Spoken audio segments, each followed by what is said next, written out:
जब भी कभी अचानक मिठाई की क्रेविंग हो और घर पे कुछ ना हो तो फ्रेंड्स आप ये रेसिपी ट्राई कीजिएगा।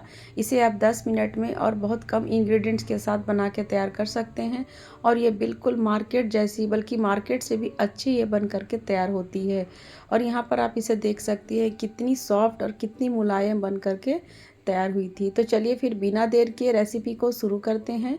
तो इसे बनाने के लिए मैंने यहाँ पर एक कढ़ाई ले लिया है और यहाँ पर मैंने 2 कप डेसिकेटेड कोकोनट ले लिया है। यहाँ पर आप चाहे तो फ्रेश कोकोनट को भी कद्दूकस करके ले सकते हैं, उससे भी इसका स्वाद काफ़ी बढ़िया आ जाता है।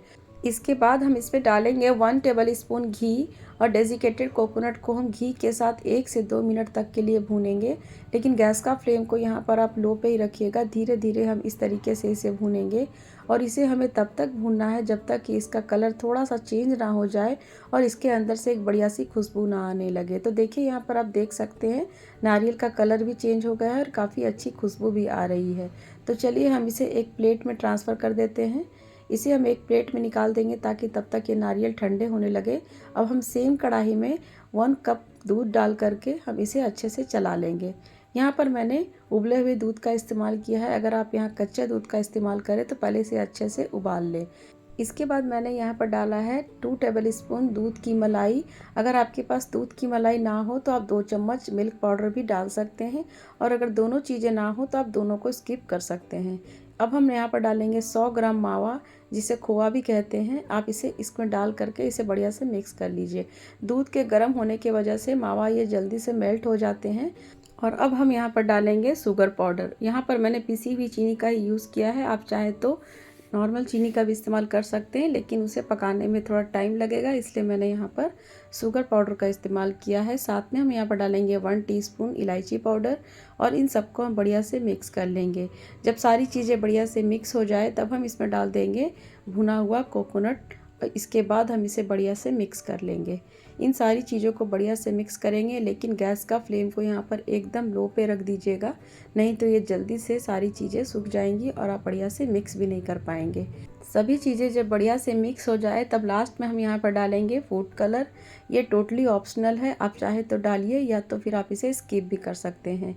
यहाँ पर मैंने 1 पिंच के करीब केसर कलर डाला है और इसमें बढ़िया से मिक्स कर दिया है। इससे इसका कलर काफ़ी बढ़िया हो जाता है, तो मैंने यहाँ पर कलर का यूज़ किया है। कलर के लिए आप चाहे तो फूड कलर की जगह केसर का भी इस्तेमाल कर सकते हैं। तो चलिए अब हम एक मिठाई ट्रे ले लेते हैं और उसमें थोड़ा सा घी लगा करके बढ़िया से स्प्रेड कर देंगे जितनी दूर हमें मिठाई को रखना है। और इसके बाद सभी मिक्सचर को हम यहाँ पर फैला देंगे और एक स्पून से हम इस तरीके से मिठाई को सेट कर देंगे। इस तरीके से फैलाने से ये काफ़ी बढ़िया से सेट हो जाते हैं, देखिए कुछ इस तरीके से। और इसके बाद लास्ट में हम यहाँ पर इसे डेकोरेट करेंगे सिल्वर वर्क से। आप अपने अकॉर्डिंग किसी भी चीज़ के साथ, चाहे आलमंड या पिस्ता, किसी के साथ भी आप इसे सजा सकते हैं। और हम इसे अब 10 मिनट के लिए रेस्ट पर छोड़ देंगे ताकि ये थोड़े से ड्राई हो जाए। आप चाहे तो इसे 5 मिनट के लिए फ्रीज में भी रख सकते हैं। 10 मिनट के बाद मैंने जब इसे चेक किया तो देखिए कितनी अच्छे से ड्राई हो चुकी थी। अब हम इसे कट कर लेंगे अपने हिसाब से। तो मैंने यहाँ पर स्क्वायर पीसेस में कट किया है। देखिए कितनी बढ़िया लग रही है मिठाई, बिल्कुल मार्केट जैसी लग रही है ना। तो इस तरीके से आप इस रेसिपी को ट्राई कीजिएगा, देखिएगा आप घर पे ही मार्केट जैसी मिठाई इस तरीके से बना सकते हैं। अगर आप मिठाई पहली बार भी बना रहे हो ना, तो ये मिठाई आपकी पहली बार में ही परफेक्ट बनेगी। देखिए कुछ इस तरीके से। और अभी तो काफ़ी सारे फेस्टिवल्स आ रहे हैं, होली, शिवरात्रि। अब इस तरीके से बना करके रखिए और अपने मेहमानों को सर्व कीजिए। एक मैं आपको यहाँ पर तोड़ के दिखाती हूँ, देखिए एकदम मार्केट जैसा टेक्सचर आया है। तो इस तरीके से आप 10 मिनट में घर पर ही मिठाई बना करके तैयार कर सकते हैं। और फ्रेंड्स, मेरी आज की ये वीडियो आपको कैसी लगी कमेंट करके ज़रूर बताइएगा। और अगर आपको मेरी रेसिपी पसंद आई हो तो प्लीज़ वीडियो को लाइक और अपने फ्रेंड्स एंड फैमिली को शेयर ज़रूर कर दीजिएगा। और अभी तक आपने अपने चैनल रिंकू किचन्स को सब्सक्राइब नहीं किया है तो प्लीज़ चैनल को सब्सक्राइब करके बेल आइकन को प्रेस ज़रूर कर दीजिएगा। मैं रिंकू मिलती हूँ एक ऐसी ही आसान सी रेसिपी के साथ। तब तक के लिए thanks for watching, take care, bye bye.